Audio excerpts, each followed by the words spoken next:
Hello everyone, ఈరోజు మనం SBI net బ్యాంకింగ్లో ఏటీఎం కార్డ్ పిన్ జనరేషన్ ఎలా చేసుకోవాలి, లేకపోతే న్యూ ఏటీఎం కార్డ్ ఎలా అప్లై చేసుకోవాలో తెలుసుకుందాం.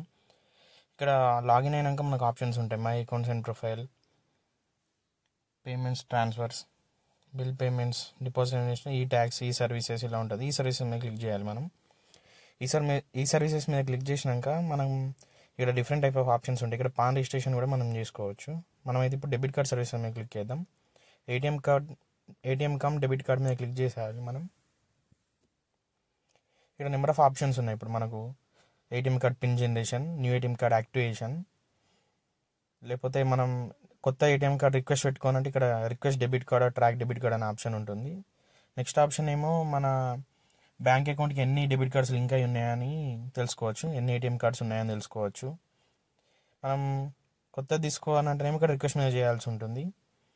లేదు మనం ఆల్రెడీ వచ్చిన దానికి కార్డ్ యాక్టివేషన్ చేసుకోవాలంటే ఇక్కడ కార్డ్ యాక్టివేషన్ చేసి ఏటీఎం పిన్ జనరేషన్ చేసుకొని కొత్త పిన్ సెట్ చేసుకోవచ్చు. మనం సేమ్ ఇలానే ఈ సర్వీసెస్లో ఇంకా చాలా ఆప్షన్స్ ఉన్నాయి. మనం పాన్ రిజిస్ట్రేషన్, ఇప్పుడు పాన్ లింక్ కంపల్సరీ కాబట్టి పాన్ లింక్ ఇక్కడ చేసుకోవచ్చు. మనం పాన్ రిజిస్ట్రేషన్లోకి వెళ్ళి ఒక లింక్ లేకపోతే మనం ఇక్కడ లింక్ చేసుకోవచ్చు మన పాన్.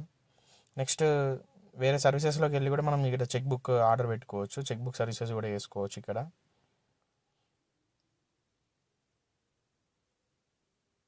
ఇంకా ఈ సర్వీసెస్లో ఎస్బీఐ డెబిట్ కార్డ్ అప్లికేషన్కి కూడా ప్రాసెస్ ఉంటుంది.